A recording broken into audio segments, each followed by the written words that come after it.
Hi, folks. Welcome to another episode of Finding Data Friends. We are lucky to have found a new friend today. Nicky, welcome to the show. Thanks for joining us. Do you want to tell us a bit about yourself? Yeah, thanks for having me. So I'm Nicky from Vroenhoven.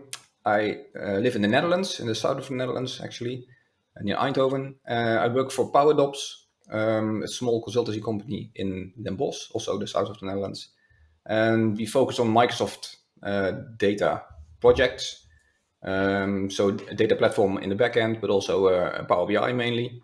For me, I'm the unit lead Power BI there. So that actually means I run the Power BI show. Next to consultancy, work in Power BI.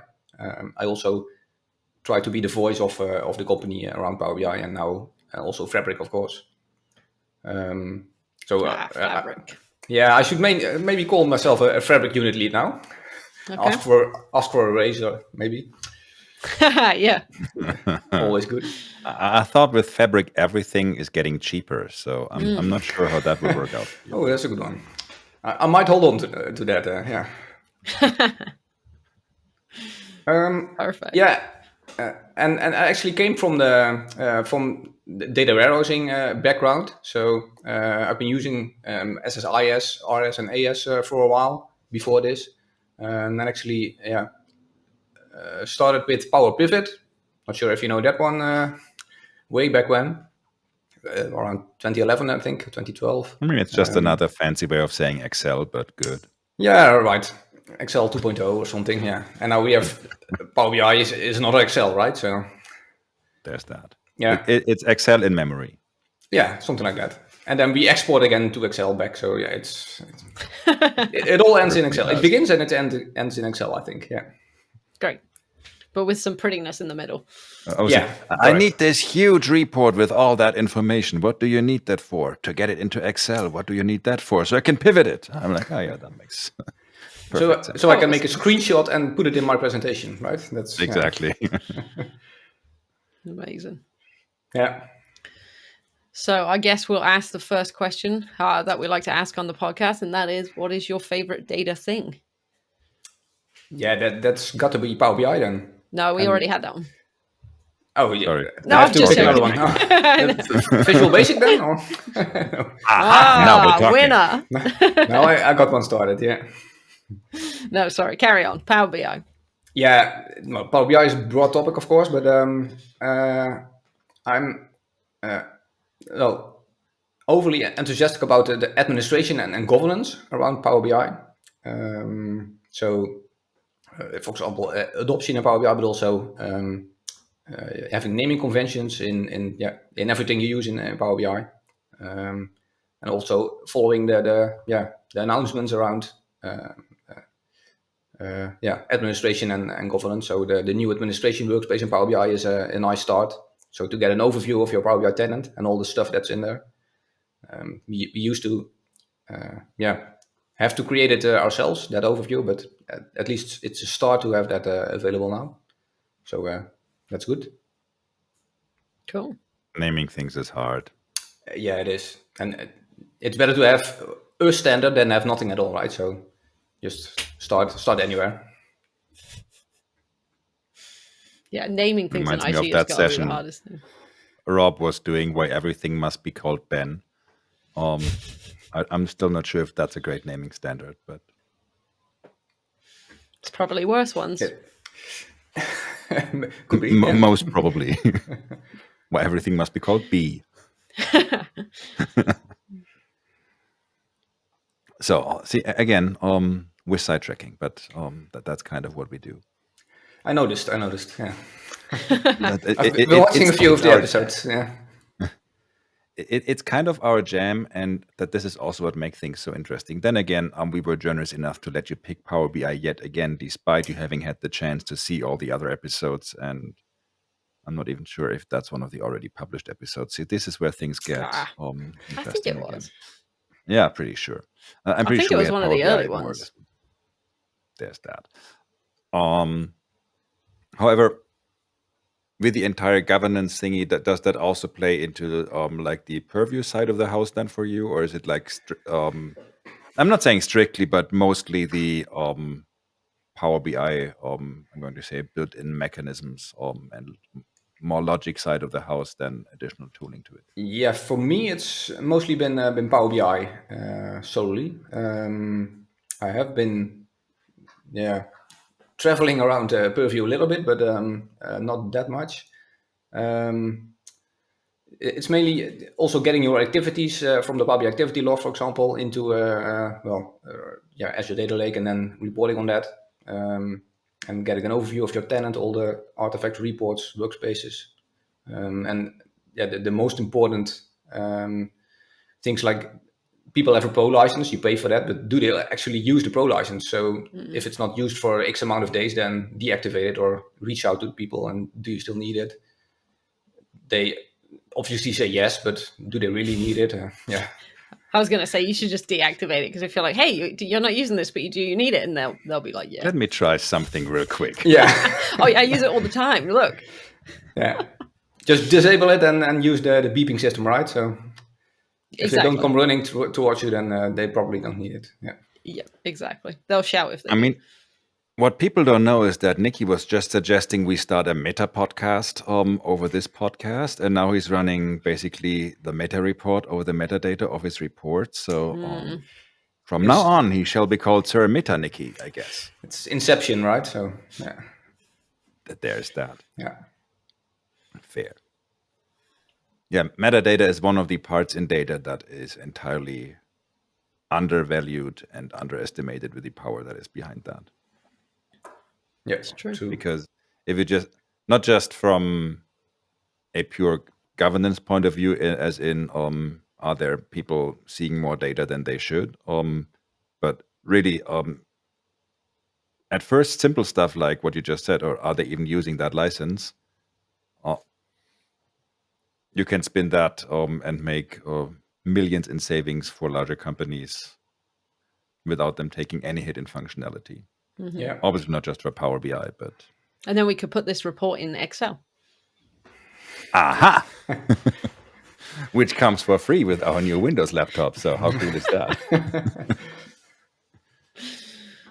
So, Nicky, when you're not building meta reports over the metadata in your Power BI, are you actually building a report of how you're using the meta? No, anyways. Focus, Ben. Yeah, focus, Ben. I'm trying, but these glasses really make it hard because they're so uneven and everything. I'm entirely distracted by... They are beautiful, though, so it's worth it. Oh, yeah, thank you. I've never seen those, actually. You have not? No. He can't actually wear them standing up because he just bumps into things. So these are purely glasses for podcasting. Yeah, right. Exactly. No, well, I was wearing them at Bits one day, but... Then you bumped into the dragon? The dragon bumped into me. Okay. Let's leave it at that. No, but, well, they're not everyday glasses. And by that, I mean, Francie hates them. And if I put them on while she's around, she gives me the look. So... Hope she doesn't watch this episode, though. Nice, yeah. Yeah, I think we have gotten to a point where I'm pretty safe with her not watching it. But no offense, Nicky. So this is not personal. But anyways, getting back to my original question, when you're not building meta reports or doing anything else data-wise, what are you doing in the non-data world?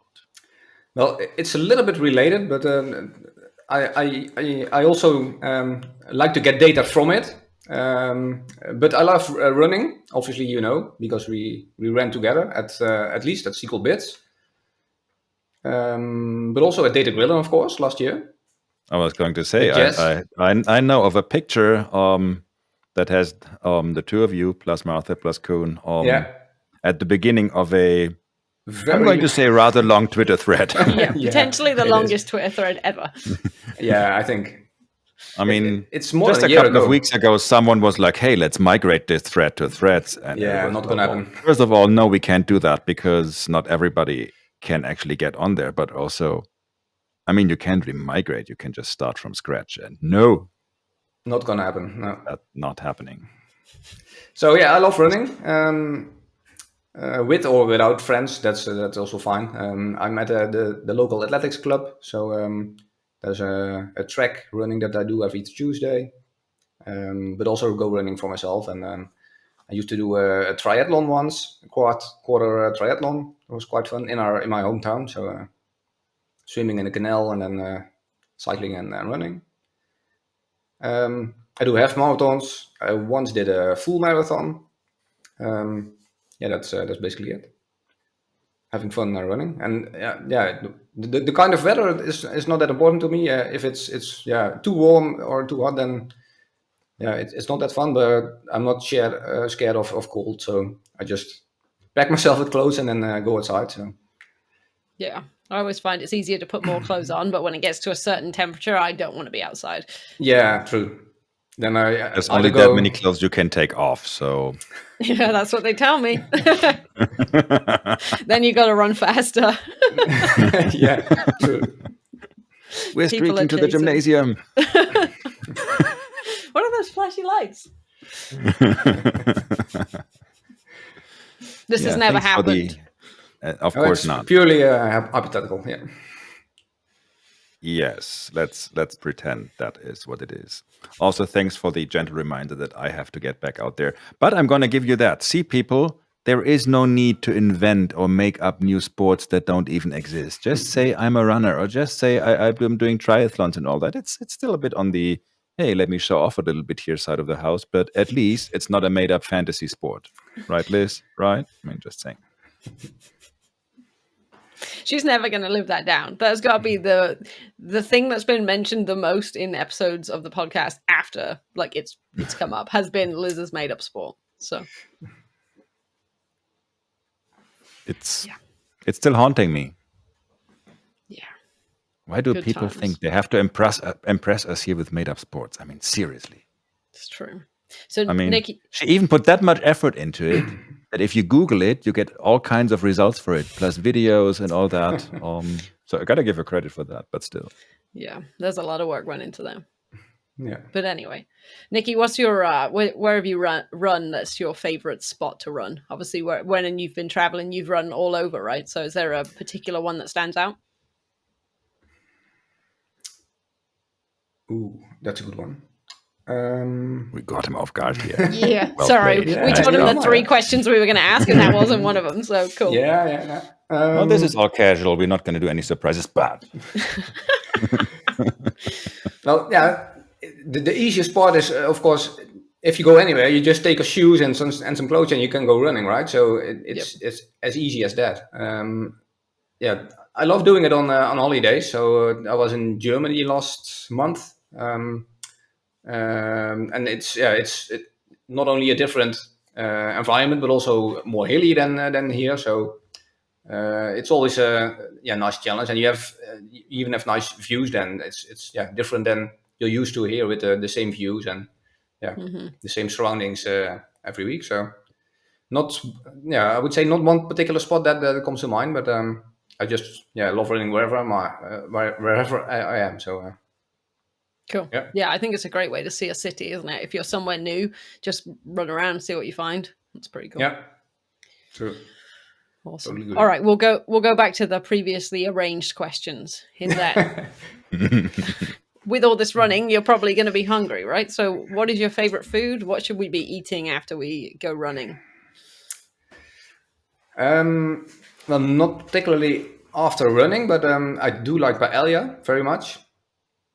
nice. I love to make it myself also. So Which is super important because you have to actually make it for us. So That's true. okay, Forgot that part. whenever you're nearby, then give me a call. I will make some. We'll pick you up. Yeah. Or maybe next come time this at, way. like a true kidnapper. next time at Data Grillen could also be a thing. Perfect. Yeah. You can throw it on a barbecue, of course, but you'll have to arrange something for that. That should have totally been the subline of that podcast. We'll pick you up. Finding data friends. We'll pick you up. We can change that, right? I think so. Can you get us new t-shirts? I'm on it. Great. Did I get us all t-shirts? No, that was the point. I'm confused. No shirts at all. Are we getting club jackets? Yeah, that'd be great. I mean, the thing is, you didn't get t-shirts because I was running a test on you, Jess. So I was offering you a bunch of stickers. Yeah, which I which didn't obviously get. cost less to make than a couple of shirts. And then you just left those stickers behind and were like, oh, I didn't get any. I was like, well, that is not entirely accurate. And I was like, well, if she starts just leaving shirts everywhere, that is just really Good going point. into our Good budget. point. So this is why. This is why we can't have nice things. Except for This the is true. paella that Nicky is going to make for us. That I will will. be nice. Yeah. Perfect. So, Jess, are you fine with just a seafood paella, or will Nicky have to make two, one with chicken, one with just seafood? No, seafood is with you? good. Yeah, yeah. Okay. I love seafood. See, Nicky, we're playing it easy on you. That's what we Okay. do. Nice. Because we're all friends here. Yeah. I'll bring my spices with me, and then you can get the rest anywhere else. So Perfect. cool. I have that picture in my mind of that huge pan of paella for like 250 people with Nicky cooking Ooh. it. Wondering what Bring he a has lot of actually gotten spices. himself into. Whole salmon on it. Yeah. I'm seeing a new event, Data Paella. Ooh.